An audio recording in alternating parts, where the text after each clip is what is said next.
instead of getting those plastic bags that they give you every time that you get your groceries, Bring your buy yourself a couple of those bags and put your groceries in those bags and use those instead of the plastic ones.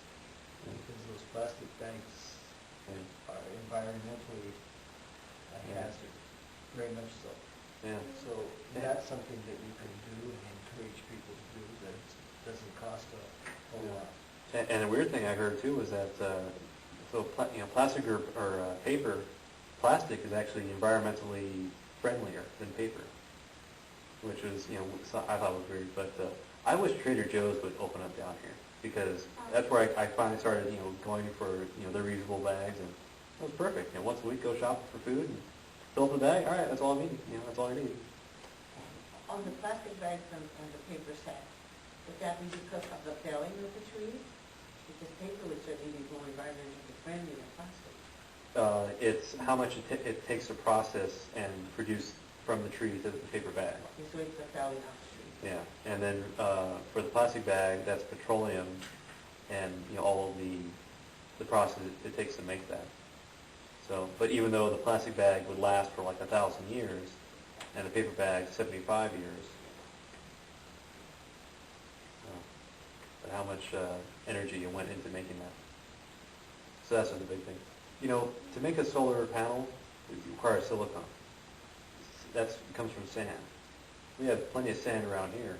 Why isn't there a local production or solar panel production facility? Because of money. The ag would lose billions of dollars of money. Yeah. They're impeding it. If they do that as extremely self-limited. Actually, my son-in-law looked into that because that's what he did, but it was prohibitive. It was not just thousands, but hundreds or tens of thousands of dollars just to get started. Yeah. And there is no funding for that yet, or you have to qualify. It takes so much. There's so much red tape to qualify for any of this. So maybe could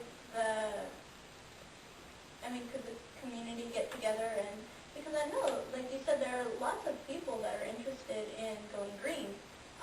We just don't have the money for it. So, could we get together and maybe really rally and talk to whoever it is in Sacramento that needs to be talked to and get something like that down in the valley? Would that be a possibility, or? And that's a possibility, but to get enough people politically motivated like that is a challenge, especially for here.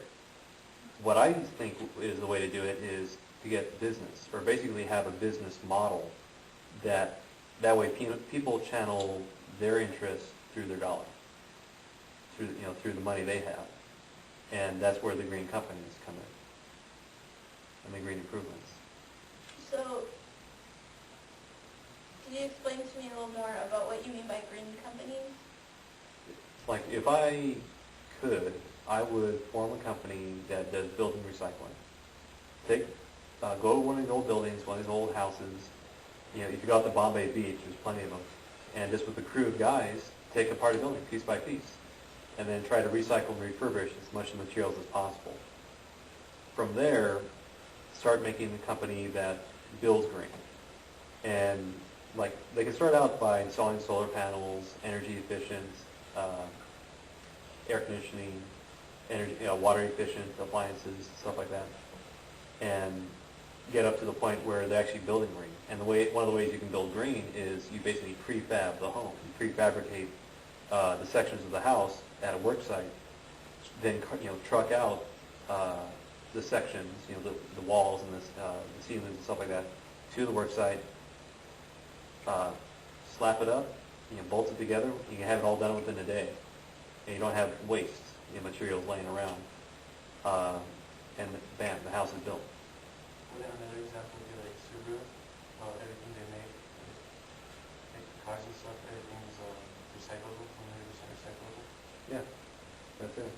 So we got $40 from a car. Yeah. There's $40. yeah. You from recycling it? But to the point where, if I then had enough money, I would make a biofuel plant, and just make it connected with Imperial Valley College and SDSU campus, and create a new sort of internship and employment opportunity, so that people would basically be working at this plant, collect all the green waste and all the other stuff, and generate the fuel. Like what they do with seaweed and algae. Yeah, exactly. And in fact, that's what I would do with Salton Sea as well. Turn a lot of that waterfront into, since, really what they want to do with the Salton Sea is turn it into a resort. And that was their initial concept back in the 50s and 60s. Well, that kind of fell apart for this and that reason. Well, fine. If just turn the waterfront into like algae farms, and that way, that part of our community starts generating money, which you can then channel back into other parts of the community. And then when it does get to the point where, see, the other thing is that because the air quality down here is so bad, that really hurts our tourist industry. We used to get a lot more snowbirds coming down here. Who are snowbirds? They're people who can afford to travel during the winter months, and they're also elderly people. Elderly people tend to have sensitive respiratory systems. So now tell them, hey, come on down to a place where, breathing the air is equivalent to smoking a cigarette. And they're going to come. So that's what's hurting our economy as well, in my opinion. We need to clean up the air quality, which is going to help out, all these other industries. It's going to make, it's going to make it so that you can see the mountains, so that people would be more interested in coming down and staying here for weeks to months on end.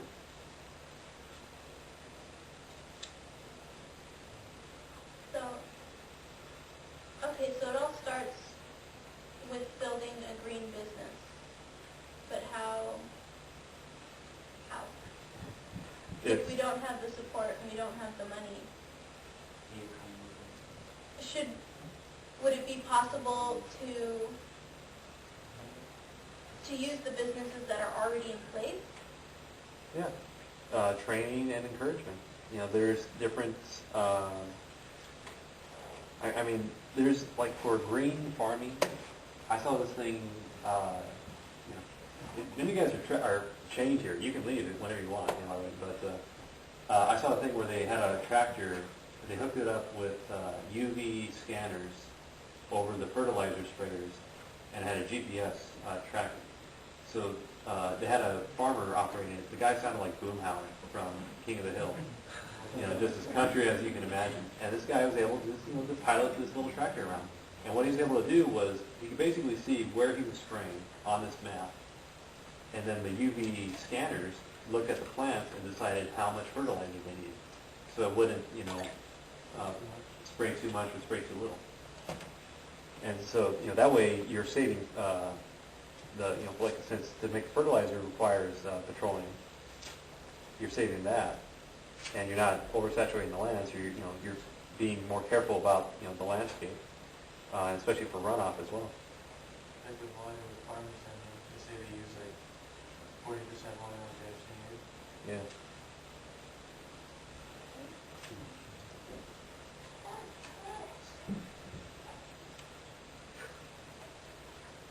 Well, so you quiet guys, come on. What's going on in your minds? Does raining help? Rain? Rain? Yeah. Where it rains, yeah. What if we have artificial rain? I don't know how much it is to say, but you can make rain.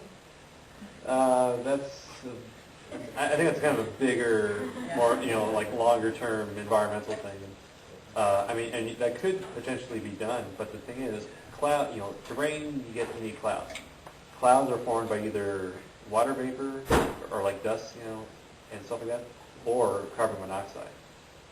And so that's why when you hear about how pollution is causing drought in certain locations, yeah, because if a city produces so much carbon monoxide, that's going to drain so much moisture out of the air and force that moisture to drop in some location, and it's going to make it drop in a location where it doesn't normally drop. So, and that was there's a show on public television that was called Global Cooling, and they talked about that. That was a trip. They said, hey, the planet's getting cooler, for some reason. And yeah, it's because of all the pollution in the air.